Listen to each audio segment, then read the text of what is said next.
Hello friends. तो कैसे हो आप सब। आशा करता हूँ आप सब अच्छे होंगे।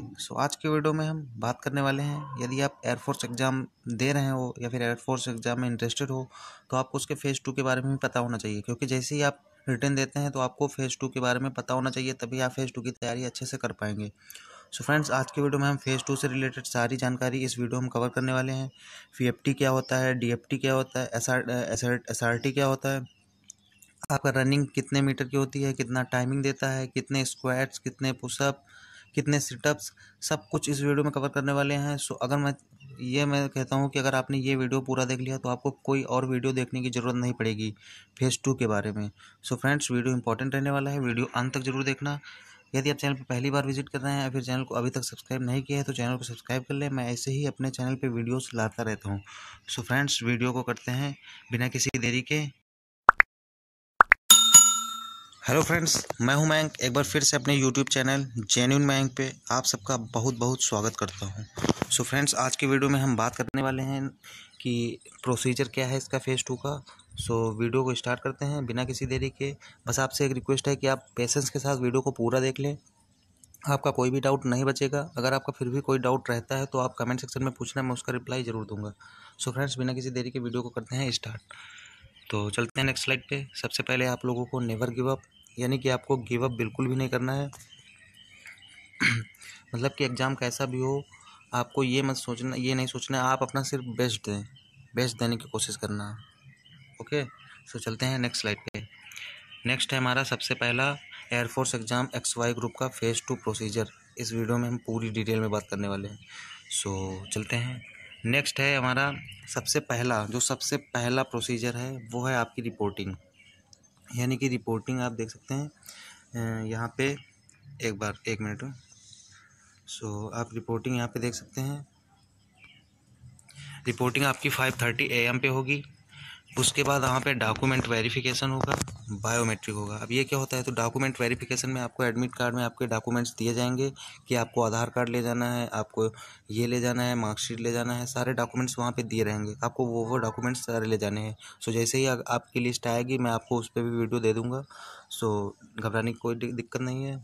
उसके बाद आपका बायोमेट्रिक होता है। बायोमेट्रिक क्या होता है कि आप अपना जो थंब है, थंब का इम्प्रेशन उसमें लगाना होता है, जो आपने एग्ज़ाम टाइम लगाया था, फॉर्म भरने के टाइम लगाया था, वही इम्प्रेशन। ये था आपका रिपोर्टिंग का प्रोसीजर। जैसे आपका रिपोर्टिंग 5:30 AM जिस डेट को है, आप उससे एक दिन पहले पहुंच जाए तो आपको लिए जाना ज़्यादा बेनिफिट रहेगा, आपको कोई प्रॉब्लम नहीं होगी। अब इसके बाद आता है कि रनिंग क्या होता है। रनिंग में आप देख सकते हैं कि आपका रनिंग जो है 1600 मीटर की होती है। 6:30 मिनट, मतलब कि 6 मिनट 30 सेकंड आपको टाइम दिया जाता है, 6.5 मिनट टाइम दिया जाता है। अब यहाँ पे क्वेश्चन बनता है कि रोड पे होती है, ग्राउंड पे होती है। तो एयरफोर्स की जो रनिंग है, आपको 6:30 जो टाइम दिया जाता है वो 1600 मीटर वो कंक्रीट रोड पे कराई जाती है हमेशा करके। तो आपको जहाँ पे वेरिफिकेशन होगा डॉक्यूमेंट्स का, वहाँ से आपको एक बस में या फिर गाड़ी में, वैन में बैठाया जाएगा, आपको एक दूसरे वेन्यू पे ले जाया जाएगा। वहाँ पे आपको बताया जाएगा कि आपकी रनिंग है, आपको इंस्ट्रक्शन दिए जाएंगे पूरे। उसके बाद आपकी रनिंग होगी। अब आपके जो ग्रुप्स हैं, ग्रुप्स में डिवाइड करके रनिंग होती है। अगर मान लो ज़्यादा बच्चे हैं तो 150 का भी ग्रुप बन जाता है, 200 का भी। वैसे 100 से 150 के ग्रुप आसपास ऐसे ही बनता है बच्चों के हिसाब से, क्योंकि कोविड है तो थोड़े कम बच्चे भी ले सकते हैं, बट जो एवरेज है वो 100 से 150 बच्चों का ग्रुप होता है। अब आगे चलते हैं कि आगे इसके बाद क्या होता है। जैसे ही आपकी रनिंग कंप्लीट होती है, आपको उसी वैन में वापस बैठाया जाता है और फिर उसके बाद वहाँ से वापस उसी वेन्यू पे लाया जाता है जहाँ पे आपका डॉक्यूमेंट्स वेरिफिकेशन हुआ था। उसके बाद आपको सिटअप्स कराए जाते हैं। अब सिटअप्स क्या होता है, मैं आपको स्क्रीन पे यहाँ पे बगल में फ्लैश हो रहा होगा, ये सिटअप्स इसी तरह आपको करने होते हैं। पुशअप पुशअप जो है, पुशअप भी आप देख सकते हैं कि स्क्रीन पे आपको दिखेगा इस बगल में। तो आप देख सकते हैं कि पुशअप है, 10 पुशअप आपको करने रहते हैं। तो पुशअप की आप प्रैक्टिस ज़्यादा से ज़्यादा करना, क्योंकि कभी कभी क्या होता है कि जो पुशअप्स हैं उसमें होल्ड करा देते हैं। यानी कि जैसे एक पुशअप मारोगे आप तो उसमें बोलेंगे 3 सेकंड होल्ड, 5 सेकंड होल्ड, ऐसे होल्ड कराएंगे। उसके बाद देन अप बोलेंगे। आपको दिक्कत हो सकती है अगर ज़्यादा प्रैक्टिस नहीं करोगे तो। स्क्वाट्स आपको 20 करने होते हैं। 20 स्क्वाट्स आपके हो गए। ये आपका जो फिजिकल का जो मेन प्रोसीजर था ये होता है कि अब इसमें अगर फेल भी हो गए तो कोई दिक्कत वाला सीन नहीं है। आपको अगर गलत करते हैं तो आपको फिर से बुलाएंगे, फिर से मौका देंगे, आप फिर से कर सकते हैं, कोई दिक्कत वाला सीन नहीं है, आप परेशान बिल्कुल ना हो।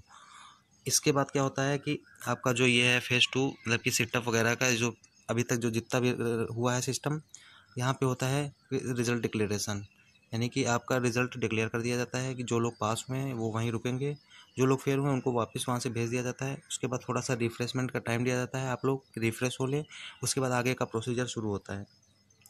आगे के प्रोसीजर में क्या है कि एडेप्टेबिलिटी टेस्ट 1, ये एडेप्टेबिलिटी टेस्ट 1 काफ़ी इंपॉर्टेंट है एयरफोर्स के फेज़ 2 के लिए। तो इसमें होता क्या है, डीएफटी क्या है ना, इस पर मैं बताना चाहता हूँ कि डीएफटी अब सभी बार नहीं होता है। पिछले 2 साल पहले शायद ये स्टार्ट हुआ था, तो एक ही बार शायद हुआ है, उसके बाद पिछली बार तो शायद हुआ नहीं है। बट मैं आपको बताया देता हूँ कि अगर ऐसा कुछ हो गया तो आप कंफ्यूज मत हो कि ये क्या हो गया, नया टेस्ट कहाँ से आ गया। सो आप घबराने की ज़रूरत नहीं है, मैं इसमें बता देता हूँ कि क्या होता है डीएफटी में।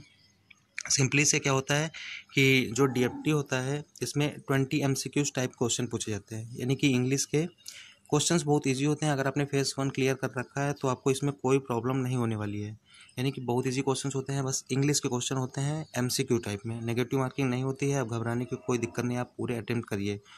सो ये था आपका डीएफटी टेस्ट। इसके बाद चलते हैं, इसके बाद आता है हमारा एसआरटी।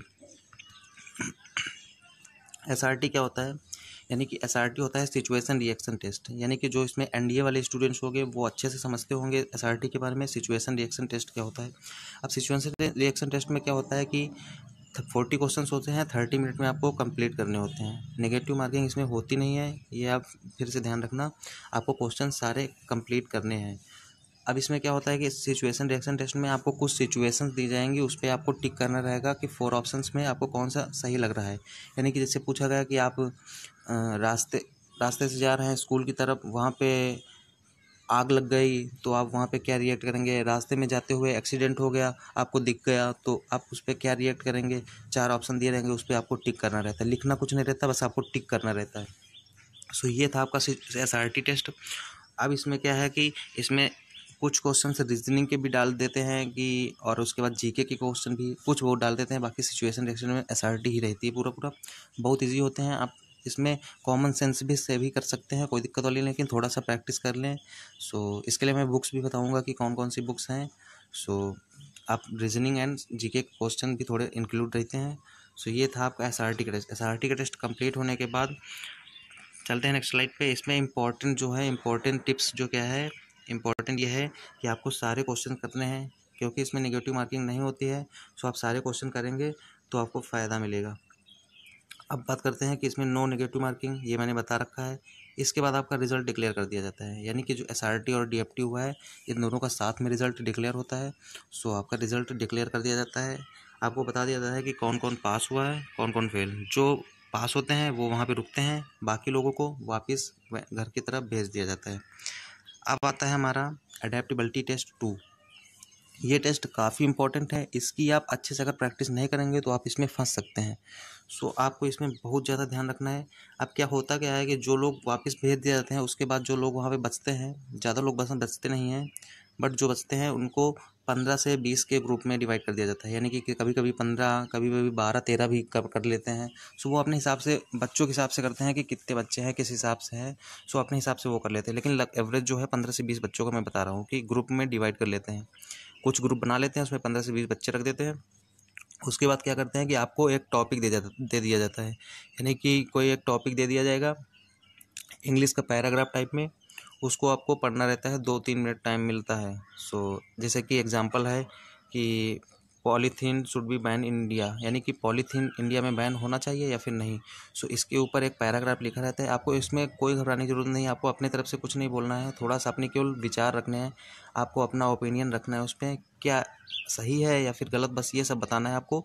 बाकी पैराग्राफ दिया रहता है, आपको उसी में से देख के ही पढ़ना रहता है, समझ लेना रहता है, उसके बाद अपने आप से बोलना रहता है, बस इतना है।